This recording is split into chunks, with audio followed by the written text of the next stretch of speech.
All right, welcome to another episode from the Chart Reader. So I want to cover three on this one. You can see Sirius XM, Siri on the chart right now.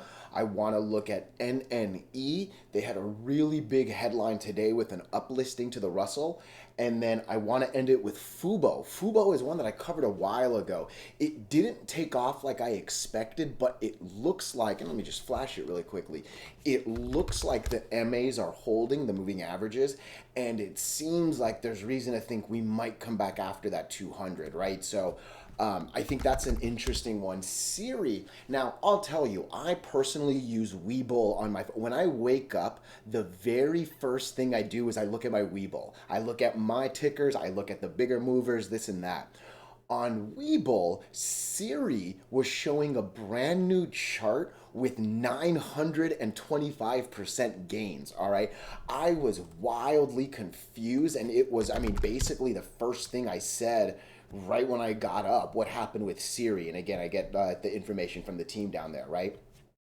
To me, this is the more accurate chart. All right. So I'm curious if you saw the Webull one as well. But yeah, to me, this is the chart, and I'm glad this system is showing this one. All right. So I'll obviously talk about the reverse split, I'll talk about the buyback, and so on and so on. But yeah, each of these three actually have some really interesting headlines behind it, and it's, to me, obviously all about how the technicals react to that. All right, so excited to talk about these for sure. But before I do go any further and I give you more of my thoughts and opinions, what are we going to do? Same thing we always do, right? We'll take a look at the daily and the weekly to see how these things are setting up short term. We have our 5 moving averages. There are obviously going to be none here because this just did a reverse split, right? So all my lines were probably in the like $2, $3 range, right? But I will probably redraw some horizontal support and resistance lines. And then when we are done up here, we'll use the MACD, RSI, and volume as our lower indicators. Hey, really quickly, if you can, please subscribe to this channel. Share this video online with your friends. Comment good or bad if you disagree. Look, anything you can do helps so much with these YouTube algorithms. But for real, just being here and giving me your time, oh, I'm so grateful for it. All right, so let's get into Siri. And again, before I look at this chart, I am really curious. So I use Webull on my phone. I use this on my desktop. And Webull was showing a brand new chart for Siri. And it said that the day ended with a 925% gain. All right. I was wildly shocked. I woke up asking what happened. I have no idea. I mean, it was ridiculous to me, right? I end up getting some information, and I'm going to scroll down just a little bit. All right. So there are two things that happen. There is, and you can see it right here, there is a reverse split. It was 1 for 10. Again, this was a $2.70-ish cent. Sorry, no, I guess it opened right here, right? So this was $2.50, give or take, yesterday. We close at 27 because we moved the decimal. It's a 1 for 10 reverse split. All right. The other part of the news was a 1.6, and again, this is the better headline. They announced a $1.6 billion stock buyback or repurchase. All right. Look, I do my best not to curse here. All right. I really do. But look, that was one of the dumbest things you can do, in my opinion. You're going to combine the most bearish thing, the thing I hate the most, a reverse split, with arguably one of the most bullish things you can do, a buyback, right? Like, why would you do that, right? To me, it feels like it erases each other. And just personally, I'm going to always see that 1 for 10 on the charts. And I feel like that's going to be easier to remember, right? So really interesting to me that they would do the reverse split and the buyback at the same time. Again, one is extremely good and one is extremely bad, and it's just a little odd to me. All right. The one thing I didn't really see too many headlines on, and I'm not sure if you have more details, please put it in the comments, but it also sounds like there was a merger. I don't know if it was like, if I mean, it says right here Sirius and XM. Maybe it was those two. I think that there was the thing when they were supposed to merge. But yeah, there was some sort of merger news as well. But yeah, I think to me the two big ones are the reverse split and the buyback. Both extremes. One really good, one really bad. Oh man, right? So what am I thinking for tomorrow? Look, I say this often, and that's kind of where it's sitting right now. You fall away from the 8, maybe you'll come back up to the 8. Look, you can see it happens right here. You fall away, and then you come back to it, right? Maybe there's a reason to believe we can come up to like 29.50, give or take, right? Again, I'm not pretending to know the math, but it looks like the line's going to go. Let's just call it a flat 29. Sorry, yeah, flat 29. I'm clicking on 28.90 right now, right? But yeah, I think maybe there's a chance for this thing to gain another $2. That's basically 10% from where we're at right now, right? I think maybe it can kiss 29. I'm not too sure it'll break 29, but if it does, it should come up all the way to maybe 31. I'm clicking at $30.70 right now. For sure, that's difficult. All right, that's two moving averages. The 20 is very difficult. The 100 is very difficult. When they're that close to each other, it makes it that much more difficult, right? So maybe there's reason to think you can go to 29. Maybe there's reason to think you can go to 31 after that. That's, excuse me, kind of the highest I think this is going right now, right? Because again, we still see the MACD negative. We still see the RSI with the red over green that we see on both. 28 is definitely a low RSI, but hey, it wasn't that long ago. Our RSI got as low as 12, right? So big volume today. And you know volume is king, volume is queen for my ladies out there. And this was a very big volume day, actually. This is a top 5, top 10 volume day today. So, look, there are two good things that I'm seeing here, right? Good volume, and then that $1.16 billion stock repurchase, right? Those are two very good things, for sure they are. There's a little bit of bad here, and I can't ignore the bad. We are under all 5 moving averages. We are under the 8 and the 20. We have red over green on the MACD and the RSI. We've got a negative RSI, and though a negative MACD, and though the RSI is a little on the low side, like I said, it's been 50% worse not that long ago, right? So to me, I see more bad, and really, I would say the death line is probably 26.30. I would be very scared if this falls under $26.30. All right. Because again, where is this stock? This thing, oh no, there is still, we're nowhere near all time lows. And yeah, you can see I did have my supports and resistances down there. So, um, what are you down here? Yeah, I'll draw that. Let's draw that right there. And then I'll come back shortly for thoughts. Okay, so 26, and then we'll draw that right, I think there. Yeah, I think somewhere around there. I think that's roughly good enough. Okay, so let's come back to the daily. So, okay, again, risk reward tolerances, right? I said 26.20, 26.30, give or take. The weekly is saying just 26 flat. I would be very scared if we go below 26, because I don't know if you saw it on the weekly, but just in case, let's just show it here on, oh, I can't even show it on the daily. After 26, it looks like a very scary fall below 20 into 19 something. Green, green, red, red, green, green, red, red, green, green, red, red, green, nothing, right? Like that could be a very scary fall down right there. So hopefully this stays over 26. Look, if this can get over 31, there's a lot of really good that can happen, but I'm seeing 2 moving averages on the weekly. I'm seeing 2 moving averages on the daily, both of them basically at 31. $31 will be a very hard wall to break. All right, so just kind of keep that in mind. That seems like the real max on the target here. I think I'd be a little more afraid of losing 26 than thinking about 31 plus, though. That's for sure. All right.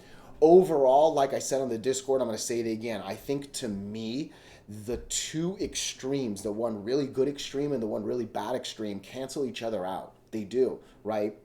The buyback is going to happen over a while. So maybe you'll get some decent headlines that say, hey, we just did a buyback. Hey, we just did a buyback. Hey, we just did a buyback. And maybe that'll kind of add up and look good. But as I zoom out and zoom out and zoom out and zoom out, that 1 for 10 is always going to be there. And I feel like that reverse split under all the moving averages. I've seen that too many times, and I feel like more bad will happen than good. But hopefully that buyback can maybe offset some stuff. You know what I mean? But Sirius, yeah, I think that's everything I got here. 31 is a hard wall. Let me know your thoughts. Let me know your opinions. Please let me know if you have better info on the merger. Otherwise, yeah, I think those are all the news headlines I wanted to talk about. Let's come to NNE. All right, and oh man, this is actually literally the entire chart right there, right? So that's a perfect view right there. There are so many things actually jumping out at me, and I don't even know where to start. We have a doji right on some important lines. We had the big headlines. I mean, there's a lot going on NNE right now. All right, so real quick, please, if you can subscribe, if you can share this video, it does wonders with the algorithms. All right, so I'm obviously a technical guy, but I think I got to start with the fundamentals here.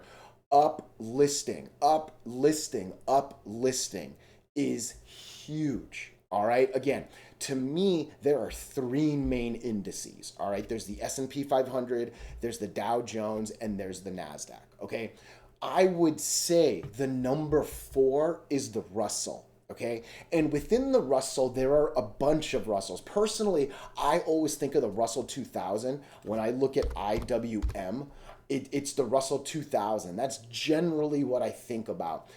NNE got added to the Russell 3000. All right. And hey, believe me, even if it was the Russell 10,000, an uplisting is a very good thing, especially for a stock that hasn't even been alive for 100 days, right? We're on the daily chart and I'm only seeing a 50 moving average. There's no little blue line. This is the entire chart, and I'm not going to count them all, but we for sure have not been a real stock NNE for 100 days. You know what I mean? So to do that uplisting that quickly, that's a feat of strength. And again, uplisting. That's a beautiful word to come out of your mouth when you're talking. Delisting is a very, very scary word for sure.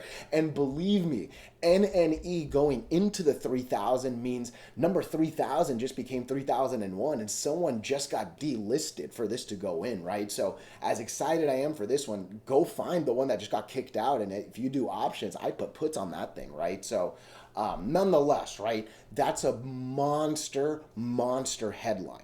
Now, the one thing I have said often is, to me, I want the news, I want the fundamental headlines to reflect the technicals. All right. And I'll be honest, I think today was an interesting day. Today was an interesting day to say the least. All right.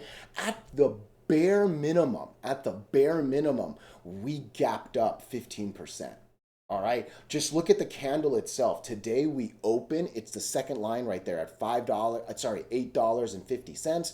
We close at $8.58. The day moved absolutely nothing in 7 hours, but the job was done just by the gap up. That alone is huge, and that gap up was 100% because of the uplisting. All right. The question of will we see more is what this doji is right now. And again, that's my opinion, right? But I never talk about any patterns. I never talk about any shapes except for the doji. And I mean, this is a monster doji, all right? Again, I'm going to click back into it. The high of the day ran above $9, and you can see it. It got over the 20 moving average, right? The low of the day came all the way down here, nowhere near the green candle we gapped up from, right? But significantly lower than the 8 moving average. Some people believed we should have broken the 20 moving average today. Some people believe, no, we should close below the 8 moving average. They decided, let's just wait for tomorrow, right? Excuse me. I'm liking this after hours move. Oh, I am. You know, I normally ignore after hours, but I think after the doji is a little important. We need tomorrow to confirm, all right? And for real, we got to get, my money line is somewhere in the 990s, if I'm not mistaken. I know I talked about this one today. NNE, what did I say? Dun, dun, dun, dun. Oh, it's right here. Not, yeah, somewhere in the 990s, right? I think to me, you're gonna want to get around 50% of this candle, right? I'm clicking at 980-ish, 990-ish. I think that 50% is somewhere in there, right? And if we can break into 990 something, oh man, from there, and I'll draw the line, but I'm gonna delete it, right? Because I don't think it's a line worth drawing. All I see, and let's just zoom out, let's look at the whole thing. All I see, and look, I'll draw the other line to here, to where our 50 moving. Nothing, nothing, nothing, green, green, green, nothing, nothing, nothing, red, red, red, nothing, nothing, nothing. That's basically nothing right there. If we break 980, it could be a very fast elevator to 14 something. Maybe that 1120-ish will stop it, but I actually really don't think so. So that's the line we're looking for. We want to get over, let's call it 980-ish, all right? Money line right there. And again, today's doji really, really screams the uncertainty of, let's just wait for tomorrow. And I sincerely believe tomorrow's going to be a big reaction. Tomorrow either does get us to that 990, like I said, 980, whatever, or I could see us coming all the way as low as 777. I can see us coming to 50% of this. Where are you at? No, I think that's a little low. Where are you at? 790. I think it'll fall between 790 and 770 if it falls. Otherwise, I think we're breaking the 20 and, and making our way. Um, $10. I think 1010. Look, there is no such thing as safe, all right? But I think 1010 might be a safe line. And again, when you're talking about a $14 target on around $10, that might be worth the patience right there, right? But hey, look, MACD is not positive just yet, but I'm starting to see the green maybe want to get over. I do see red over green on the RSI, but man, I think what I'm really excited about is this volume. Okay, we have been significantly below that 50 average day volume for a little too long. For what, 1, 2, 3 full weeks, we'll call it, right? Give me volume. I'm gonna take out the trusty calculator. I want a little bit more than 4 million. I think that would be really nice, right? Like if we can get a green volume candle right there, that'd be beautiful. If I'm looking for 4 million shares in a 7-hour day, we're basically 600,000 shares. If we can get around 1.5 million in 2 hours, that'd be huge, right? But yeah, 1.2 is that sweet spot. 1.2 million shares in 2 hours. That would be really nice. And basically, that would be almost half of the full day in 2 hours, right? So 4 million would be a very, very nice volume to hit. But I think NNE is very, very much worth eyes. Look at this weekly, right? Again, look at that. The 8 average is 990. I think if I had to guess, that's probably what drove this range right there. I probably wanted to just get over a little bit on the weekly. Um, and again, look, this stock has not been alive for 20 weeks. I'm not going to count that, but I think it's close, right? That's 5, that's 10, that's 15. This and those might get us close to 20. So the 20th week might be next week or the week after, give or take. But at the minimum for now, if we can get over that basically 995-ish range, that puts us over all the moving averages on the weekly, even though it's only one, right? Um, yeah. Yeah, this one's worth eyes. This one is definitely worth eyes. Let me just end it down here. Look, okay, we don't even have a MACD we can use. We have an RSI that's in the 50s and relatively flat, right? And we've seen this. This thing can make a big move up to the 80s or a horrible move down, right? So just kind of keep that in. You know what? Let me draw one more line. What does this look like on the weekly? Where are we on the daily? Yeah, I like that. Okay, I like this line. It's basically those two right there. It's basically the bottom of that. Look, I would be extremely scared if this falls under 690. All right. Personally, I really wouldn't want this to go anywhere lower than like 820-ish. All right. But this is worth eyes for sure. This is worth eyes for sure. Get me into that like 10-ish range and I can see 14 hitting. Yeah, I'm saying too much of the same thing. Let me know your thoughts. Let me know your opinions. Even if you disagree, I'm going to end it with FUBO. Damn, I can't believe I'm already at 20 minutes. I don't want to rush this one, but we talked about this one not that long ago. I imagine I talked about it in one of these days right here, all right? Give or take August 19th-ish. The big thing with FUBO was winning a court case against ESPN, which is essentially winning a court case against Disney, which has some of the best and most expensive lawyers in the world, right? So for FUBO to win a court case against that, oh, it's monster. It really, really is. And I'll go over the details shortly, but hey, real quick, if you can subscribe, if you can share this video, it does wonders with the algorithms, all right? So FUBO basically made a claim that ESPN was gonna create a monopoly by creating this paid streaming service for sports only. All right. Look, I'll be honest with you. I like sports. I watch sports. My wife is actually real cool with it. I'm not extreme with it. But yeah, I'm someone and I am cheap. I am one of the cheapest people you will ever meet. All right. I would pay for some sports stuff. And if ESPN hold this like juggernaut grip on the NFL, for example, because I like the NFL the most, oh man, it would be horrible for me and I might have to pay up, right? So FUBO's claim of a monopoly, I personally agree with it. I think it would have been very, very bad for consumers. I think they would have like crushed the market. And that was a huge win for FUBO TV because a big part of what they do is sports, all right? That victory took us from this cluster of moving averages all the way up to testing a break of the 200. All right. And hey, look, those are obviously 4 candles over it, but clearly we never break and confirm, right? Like that's not that good a break. A wick never counts. Red after green doesn't count. You know, none of those count also, right? So it was sad to see the fail. And I'll be honest, I actually really didn't expect it. Once we lost the 8 moving average, it was actually game over for my trade. But what did happen was 2 things. And I know I said it on the Discord earlier today.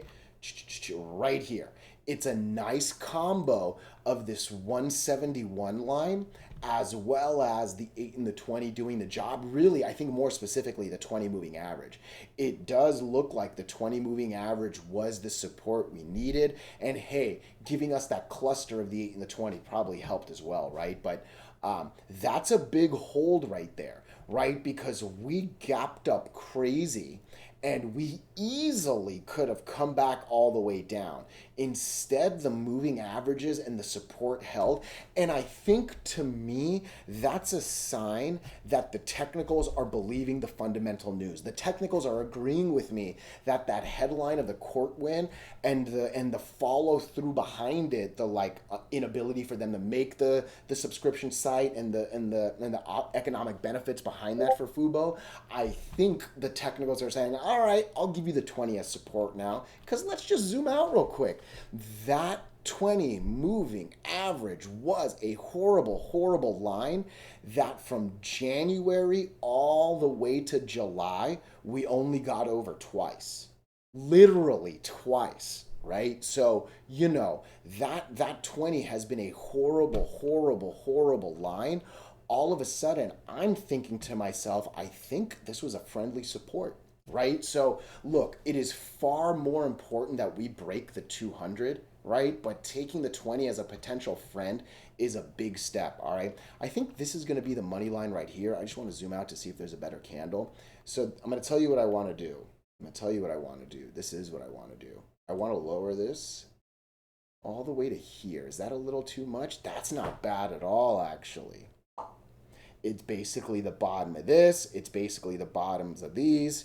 It's kind of the top of that. So that's 196. What are you at? 18. All right. Let's raise it just a little bit. Let's take it to here. Almost half of that candle, the top and bottom of that candle, almost the top of that guy. I think $2 is the money line. I think breaking 2-ish would be very, very big. And I mean, there is a lot to like in this channel from 2 to basically 3 something, I think I'll draw a line right there. I think if we break 2, it should be a very fast move to 250. If the continuation happens, like you can see the 330 target again. I'm seeing a whole mess of big reds and greens from that original 2 to 333. I think this little horizontal basically month right there is probably worth that line right there. And hey, it happens to match the top of the gap up, right? So FUBO, I really like the news. I really feel like the courts helped me as a consumer of football, as a cheap individual who does not want to get harmed, right? The last thing to look at this thing, right? The weekly has the same technical moves, right? The weekly has an attempt of 2 lines. Obviously, breaking 1 is hard. Breaking 2 is that much harder. We make a rejection. That's pretty understandable. But hey, the 8 moving average became our friend potentially. And again, that same comment the entire year. Look at this thing from that same January to July time frame. We never close over the 8 moving average until the doji that takes us off, right? So significantly worse on the weekly with the 8 moving average than the daily with the 20, but I think they're saying the same story. I think they're saying these lines that were enemies are turning into friends. Look, that $2 line will be difficult, and I actually think I'm going to raise it back up to here. I don't remember where we originally were, but I think I want to raise it to 208. I think that'll get us over both of these on the moving average. And hey, maybe I should even raise it a little bit more. I'm just zooming back out to see. No, we'll keep it at 208. I think 208's the better line. I do actually. All right, cool. Let me know your thoughts. Let me know your opinions, even if you disagree. Oh, you know I appreciate you so much.